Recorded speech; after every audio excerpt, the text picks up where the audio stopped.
আসসালামু আলাইকুম, সবাই কেমন আছেন? ক্যালসিয়ামের ঘাটতি নিয়ে কথা বলবো, যাকে হাইপোক্যালসিমিয়া বলে। একটি উদাহরণ দিব। ৪৫ বছর বয়সী ব্যক্তি মদ্যপানের ফলে যকৃতের ক্ষতি ইতিহাস সহ একদিন পূর্বে হাসপাতালে ভর্তি হয়েছিলেন বারবার রক্তবমি, যাকে হেমাটেমেসিস বলে, এটির অভিযোগ নিয়ে। মূল্যায়নে পাওয়া যায় নিম্ন খাদ্যনালীতে প্রসারিত শিরা, যাকে ব্যারিসিস বলে। এ থেকে রক্তপাত, যা এন্ডোস্কোপি থেরাপির মাধ্যমে সমাধান করা হয়। তিনি আরও ৬ ব্যাগ লোহিত রক্তকণিকা এবং ৪ ব্যাগ তাজা হিমশীতল প্লাজমা গ্রহণ করেন। তিনি আজ মুখের চারিপাশে অবশতা এবং ২ হাতে খিঁচুনি অনুভব করেন। তিনি আরও অভিযোগ তুলেন, গত ২ ঘন্টা যাবৎ তার দুশ্চিন্তা এবং মুখের চারিপাশে অবশতা ও সূচালো ব্যথা বেড়ে গেছে।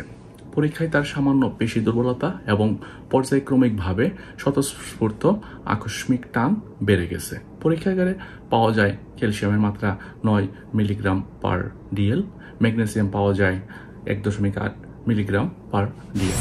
কি প্রয়োগ করলে রোগীর বর্তমান লক্ষণের উন্নতি সাধিত হবে?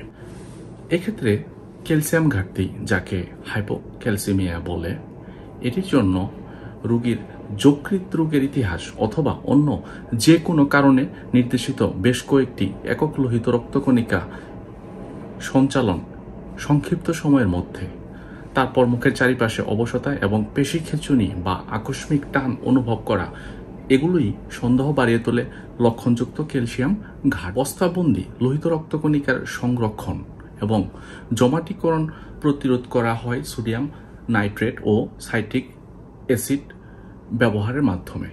এ সকল উপাদান দ্রুত সাফ হয়ে যায় যকৃৎ, বৃক্কে এবং ঐচ্ছিক পেশি দ্বারা, ফলে কোনো পার্শ্ব প্রতিক্রিয়া ঘটায় না। তবে যেসব রোগী প্রচুর পরিমাণে রক্ত সঞ্চালন গ্রহণ করেন, সাধারণত ১০ ব্যাগের বেশি, অথবা যাদের অন্তর্নিহিত শর্ত, উদাহরণস্বরূপ যকৃতের রোগ, বৃক্ক ব্যর্থতা, কম তাপমাত্রা শক রয়েছে, তাদের সাইট্রেট দ্রুত পরিষ্কার হতে ব্যর্থ হতে পারে, ফলে শারীরবৃত্তীয় প্রভাবগুলি বিরাজ করতে পারে।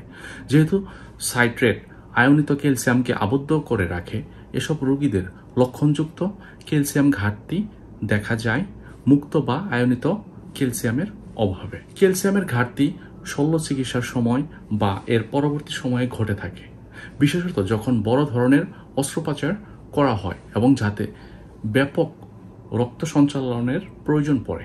অধিক সক্রিয় টেন্ডনের প্রতিবর্তী ক্রিয়া বা ডিপ টেন্ডন রিফ্লেক্স হতে পারে প্রাথমিক প্রকাশনা। অন্যদিকে ম্যাগনেসিয়ামের বৃদ্ধিতে বা হাইপার ম্যাগনেসিমিয়া, এক্ষেত্রে গভীর টেন্ডনের প্রতিবর্তী ক্রিয়া হ্রাস পায়।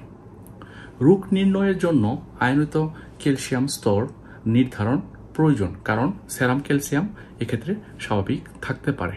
ক্যালসিয়াম গ্লুকোনেট বা ক্যালসিয়াম ক্লোরাইড সাধারণত আরোগ্যদায়ক, অর্থাৎ এগুলো হলো চিকিৎসা, তবে এর বেশ কয়েকটি মাত্রা লাগতে পারে, অর্থাৎ এগুলোর কয়েকটি মাত্রা দেওয়া লাগতে পারে।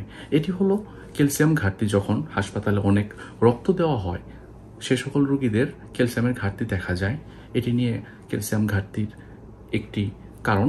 তো ক্যালসিয়াম ঘাটতির আরও কিছু কারণ আছে, পরবর্তী ভিডিওতে আমি সবগুলো আলোচনা করব। ততক্ষণ সবাই ভালো থাকুন, সুস্থ থাকুন।